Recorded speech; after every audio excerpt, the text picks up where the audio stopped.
Mohammad Imran, faculty of the QTS institute. कैसे हैं आप लोग? आई होप आप लोग अच्छे होंगे और आप लोगों का पढ़ाई लिखाई आप कमेंट में बताते चलिएगा कि आप लोगों की पढ़ाई कैसे चल रही है। मुझे इस बात की उम्मीद है कि आप लोगों की भी पढ़ाई लिखाई अच्छी से समझ में सब चैप्टर आ रही है, क्योंकि हम लोग एक सीरीज लेकर चल रहे हैं। वो सीरीज है क्लास 9th स्टैंडर्ड 9th का गुलजार उर्दू का। तो गुलजार उर्दू का इसके पहले हम लोगों ने पूरे के पूरे 5 चैप्टर कंप्लीट कर लिए हैं। जैसा कि आप यहाँ पे देख पा रहे हैं, यहाँ पे 6 चैप्टर आपके सामने आ गया है। ये लेक्चर नंबर 6 है। ठीक है, तब चलिए हम अगले की तरफ चलते हैं। इसके पहले हम बता दें, अगर आप लोगों को कोई चीज समझ में नहीं आ रहा तो प्लीज आप लोग कमेंट डाउन जरूर करिएगा, ताकि हम आपके कमेंट को देख पाए और उसके बाद फिर जहां तक हो सके हम उसका रिप्लाई देने की कोशिश करेंगे।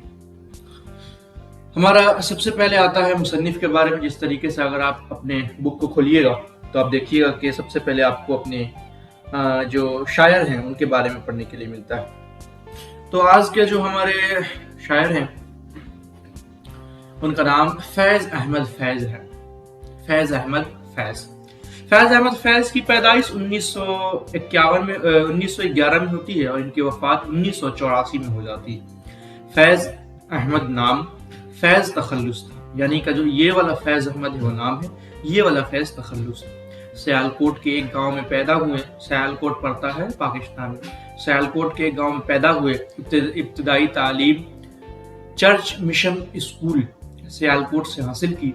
अंग्रेजी में MA करने के बाद कॉलेज में लेक्चरर हो गए। फैज का इंतकाल लाहौर में हो गया। उनका इंतकाल लाहौर में हो गया। अच्छा, ये वाला जो सेक्शन है हमारे पास एक्स्ट्रा आ गया है, अगले वाले स्लाइड में यहीं से स्टार्ट है। या देखिए यहाँ से फैज ने गजल का क्लासिकी रवायत से इत्तेफादा किया और उसे इनकलाबी फिक्र से हमाहंग करके एक बिल्कुल नया रंग पैदा किया। यानी कि फैज ने गजल का क्लासिकी यानी कि गजल को उन्होंने गाने की कोशिश की, गजल लिखने की कोशिश की। तरक्की पसंद शायरों में फैज गजल और नज्म दोनों के मकबूल शायर। जो तरक्की पसंद है, जो लोगों को ज्यादा पसंद आता है, वो फैज की गजल भी है और फैज की शायरी भी है। अपनी इनकलाबी सरगर्मियों की वजह से उन्होंने कई बार जेल भी जाना पड़ा। यानी उनका जो इनकलाबी जो था, इनकलाब का जो बातें थी, वो बड़े खरे बोलने के जो बात के आदी थे, उसकी वजह से वो कई बार जेल गए। अपनी इनकलाबी बातों की वजह से उन्होंने जिला वतनी की जिंदगी भी गुजारी। उनको जिला वतन कर दिया गया, एक जगह से दूसरी जगह भेज दिया गया। हक व इंसाफ के लिए वो बराबर आवाज उठाते रहे। वो हमेशा हक के लिए आवाज उठाने वाले सख्त बने। उनकी शायरी में दर्दमंदी, दिलावेजी और ताशीर है। उनके जो आप शायरी पढ़िएगा, जब इसके बाद आप लोग शायरी ही बताएंगे, अगर आप उनकी शायरी पढ़िएगा तो आपको उसके अंदर दर्द दिखाई देगा, दिल की आवाजें दिखाई देंगी और आपको लगेगा कि हाँ, ये एक ऐसी शायर है जो दिल के अंदर तासीर कर रही है, दिल के अंदर घर कर जा रही है। उसके बाद ये रहा, उनके कलाम के तर्जमे मुख्तलिफ जबानों में हो चुके हैं। उनका जो कलाम है, उनकी जो शायरी है, उसका जो तर्जमा है, बहुत सारे जबानों में, बहुत सारी लैंग्वेजेस में हो चुकी है। उनके शायरी मजमूए नक्श फरियादी, दस्ते सबा, जिंदानामा, दस्ते तहसंग, सरवादी सीना, शाम शहरी आरा, मेरे दिल मेरे मुसाफिर हैं, इनका कलियात नुख्ता हाय वफा के नाम से शाये हुआ है। नसर में मीजान, रहवो रस्म आसनाई और सलेबे मेरे दरपे में उनकी मारूफ किताबें हैं। ये सारे उनके किताबों के नाम है। कई बार आपके चैप्टर में पूछ दिए जाते हैं कि इन किताबों के नाम बताइए, तो आप जरूर इस चीजों को याद कर सकते हैं। चलिए, तो अब हम लोगों का यहाँ पे इसके पहले तक का हमारे जो शायर है उसके बारे में पूरा का पूरा उनका परिचय, इंट्रोडक्शन, उनके बारे में जानकारी खत्म होता है। अब हम लोगों को यहाँ पे शायरी पढ़ना है, जिस तरीके से हम पहले भी बता चुके हैं, अभी भी वापस बताते हैं कि आपको जो ये डार्क ब्राउन कलर में या आप हल्का ब्राउन कलर में जो दिख रहा है वो आपका शायरी है आपके चैप्टर का, और जो ये पिंक कलर में आपको दिखाई दे रहा है वो है आपके बुक के शायरी का खुलासा। तो कई बार बच्चे اس چیز کے بارے میں بول رہے تھے کہ ہمیں خلاصہ سمجھ میں نہیں آ پا رہا، تو پلیز آپ خلاصہ بتائیے، تو آپ لوگوں کے سامنے خلاصہ بھی کچھ ویڈیو سے آ رہا ہے۔ تو شاعر کہتے ہیں کہ گلے میں رنگ بھرے بعد نو بہار چلے، گلے میں رنگ بھرے بعد نو بہار چلے، چلے بھی آؤ کے گلشن کا کاروبار چلے۔ کیا کہتے ہیں شاعر؟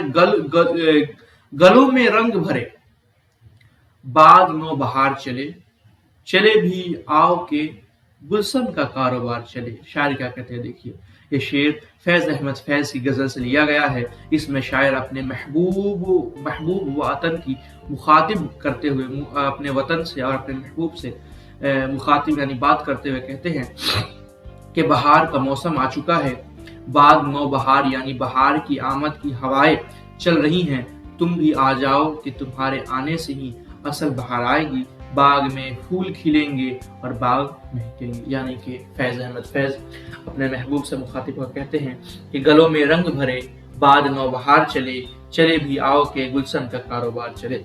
کہنے کا مطلب یہ کہ گلوں میں رنگ بھرے، اپنے گلے کے اندر پھولوں کی مالا، رنگوں کی مالا لے کر جو ہے بعد نو بہار چلے، خوشیاں بہاریں اب جو ہے اپنے گلے کے اندر پھول مالا پہن کر آ چکی ہیں، چلے آؤ کہ اب آ جاؤ آپ بھی گلشن کا کاروبار چلے، پھولوں کے کاروبار آ چکے ہیں، کلیاں جو ہیں بالکل کھل چکی ہیں، مسکرا چکی ہیں۔ پھر کہتے ہیں فیض احمد فیض کے کسف اداس ہے یارو صبا سے کچھ تو کہو۔ کسف کس کو کہتے ہیں آپ کو بتایا جائے گا۔ کسف اداس ہے یارو صبا سے کچھ تو کہو، صبا کہتے ہیں ہوا کو، صبا سے کچھ تو کہو، کہیں تو بہر خدا آج ذکر یار چلے۔ فیض کسف اداس ہے۔ دیکھیے شاعر کیا کہتے ہیں، شعر میں کہتے ہیں کہ پنجرے میں موجود قیدی اداس ہے، کسف اداس ہے، کسف کہتے ہیں قیدیوں کو، قیدی اداس ہیں، اس لیے وہ تازہ ہوا سے کہتا ہے کہ وہ اسے جا کر مخاطب کرے اور کچھ کہے۔ کسف اداس ہے یارو صبا سے کچھ تو کہو۔ اس اداسی کی دور کرنے کے لیے یہی یوں نہ آج اپنے محبوب یعنی وطن کا ذکر کر لیا جائے۔ کہتے ہیں کسف اداس ہے یارو صبا سے کچھ تو کہو، کہیں تو بہر خدا آج ذکر یار چلے۔ کہنے کا مطلب یہاں سے یار سے مراد ان کا وطن ہے، وہ وطن سے بہت پیار کیا کرتے تھے، اسی لیے تو کئی بار وہ جیل بھی گئے۔ تو کہتے ہیں کہ کسف اداس ہے یارو صبا سے کچھ تو کہو، کلیاں دل اداس لگ رہی ہے، یارو صبا سے ہواؤں سے کچھ تو کہو، کہیں تو بہر خدا آج ذکر یار چلے، کہیں تو خدا کے فضل سے آج جو ہے ہم لوگ اپنا وطن کا محبوب کا یاد چھیڑ دیں۔ تو اس کے بعد شاعر کہتے ہیں کہ بڑا ہے درد کا رشتہ یہ دل غریب سہی، بڑا ہے درد کا رشتہ یہ دل غریب سہی، تمہارے نام پہ آئیں گے غم گسار چلے، تمہارے نام پہ آئیں گے غم گسار چلے۔ اس شعر میں شاعر اپنے وطن کو مخاطب کرتے ہوئے کہتے ہیں کہ تم میرے دل کا تشتہ جڑا ہوا ہے، میرا دل اگرچہ غریب شہی مگر یہ رشتہ بہت اہم ہے، اس لیے یہ دل بھی محض تمہاری ہی غم گسار کو سہے گا۔ کہتا ہے بڑا ہے درد کا رشتہ یہ دل غریب سہی، بڑا ہے یہ جو رشتہ ہے درد کا، یہ جو ہم جیل میں بیٹھے ہیں، یہ بڑا ہے درد کا رشتہ، یہ رستے جو ہیں یہ درد کے رستے ہیں، یہ دل غریب سہی، یہ درد کے رستے کے باوجود یہ دل غریب تو ہے، تمہارے نام پہ آئیں گے غم گسار چلے۔ یہ جو غم گسار ہے، غموں کا مارا ہوا ہے، اگر آنا بھی ہوا تو تمہارے نام پہ ہم آئیں گے، اے محبوب تمہارے نام پہ ہم آئیں گے، اے محبوب جب جان دینی ہوگی تو ہم تمہارے نام پہ آئیں گے۔ یہاں پہ جو غم گسار سے مطلب غموں کا مارا ہوا، تمہارے نام پہ مطلب کہ یہاں جو محبوب سے مخاطبوں کو کہا جا رہا ہے وہ محبوب کوئی اور نہیں بلکہ ان کا وطن ہے، وطن سے وہ محبوب، وطن کو اپنے محبوب بنا کر اس شعر میں وہ شاعری کو پیش کر رہے ہیں۔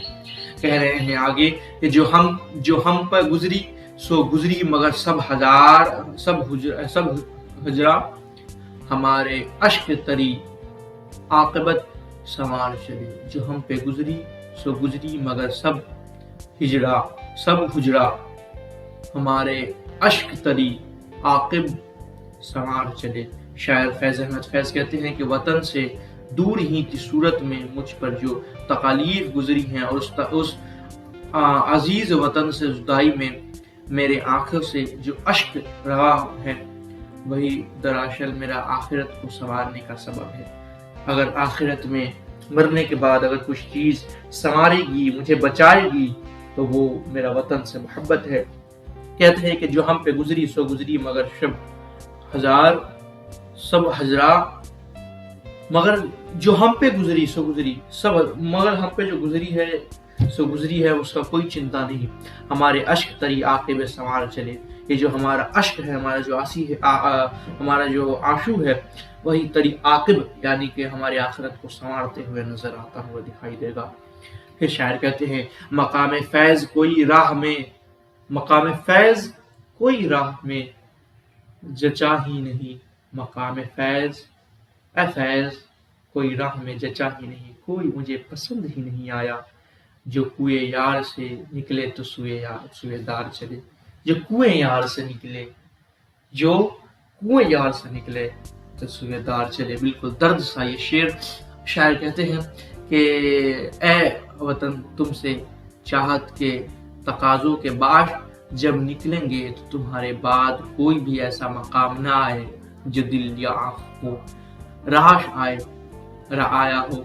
इसलिए मैं अपने महबूब वतन से निकलने के बाद बराह रास्त मौत को जाने में चल दिया। दर्द के शायरों में फैज का नाम ऊंचा लिखा जाएगा आखिरी में। इसीलिए फैज कहते हैं कि मकाम फैज कोई राह पे जचा ही नहीं। फैज कोई राह पर, जब तुम्हारे राह से हम निकले तो कोई मुझे तुम्हारे अलावा अच्छा ही नहीं लगा। जो कुएं यार से जो यार के दर से निकले तो सुएदार चले, तो सीधा का सीधा सुएदार मौत की तरफ चल दिए। कहीं और देखे नहीं, कहीं और मुड़े नहीं, कहीं और झुके नहीं, कहीं और की तरफ रुख न की, बल्कि जब हम तेरे दर से, तेरे घर से निकले तो निकलने के बाद सीधा सीधा तो सुएदार चले, तो सीधा सीधा मौत की तरफ चले गए। शायर यहाँ पे अपना शेर खत्म करते हुए आगे हमारे पास हमारे किताब के क्वेश्चन आंसर आते हैं। सबसे पहला सवाल नंबर पहला है, गुलशन का कारोबार चलने से क्या मुराद है। देखिए, गुलशन का कारोबार चलने से मुराद है कि वतन की बहारों का लौटना। वतन की बहारें लूटने से बाग के फूल खिलेंगे। वतन की बहार, वतन के अंदर जब रहिएगा, वतन की खुशियों को, वतन के गमगुसारियों में जब आप साथ रहिएगा तो उसकी कुछ बहारें आप लूटिएगा और वही बहार आपके बागों को, फूलों को खिला दिया करेगी। सवाल नंबर दूसरा है कि कफस की उदासी की वजह क्या है। कफस की उदासी की वजह महबूब यानी वतन का जिक्र न करना है। अगर जेल में रहने वालों को किसी चीज की उदासी हो रही है, दिल न भा रहा है, तो इसलिए नहीं भा रहा क्योंकि वो अपने वतन का जिक्र नहीं कर रहे हैं। आगे है सवाल नंबर तीसरा, दर्जील शेर का मफहूम लिखें। तो मैंने बहुत पहले भी बताया था कि कई बार आपके सवालात में, आपके किताब में, आपके जब बोर्ड में आप जब एग्जाम देने जाइएगा, जब आप स्कूल में एग्जाम दीजिएगा, तो कई बार सीधा शेर लिख देने के बाद आपको उसका मफहूम बोलेगा बताने के लिए।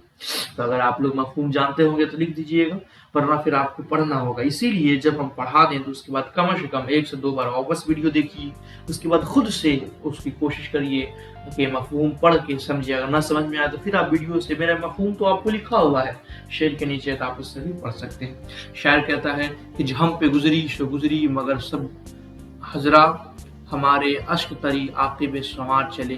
कहते हैं शायर फैज अहमद फैज कहते हैं कि वतन से दूर की सूरत में मुझ पर जो तकलीफें गुजरी हैं, उस अजीज वतन से जुदाई में मेरी आंखों से जो अश्क रवा है, वही असल में मेरी आखिरत के संवारने का सबब बनेगी। ये हम पहले भी बता चुके हैं। सवाल नंबर चौथा और आखिरी है कि जो कुएं यार निकले तो सुएदार चले। इस मिसरे में शायर क्या कहना चाहते थे। मैंने पहले बोला, जब महबूब के घर से निकले तो सीधे सीधे मौत की तरफ चले गए, किसी और की तरफ हमने मुड़ कभी न देखा। शायर इस शेर के मिसरे में कहना चाहते हैं कि जब वतन से बेघर किया गया تو ہم اپنے وطن سے نکلنے کے بعد براہ راست موت کی منزل کی جانب چلتے ہوئے نظر آ گئے۔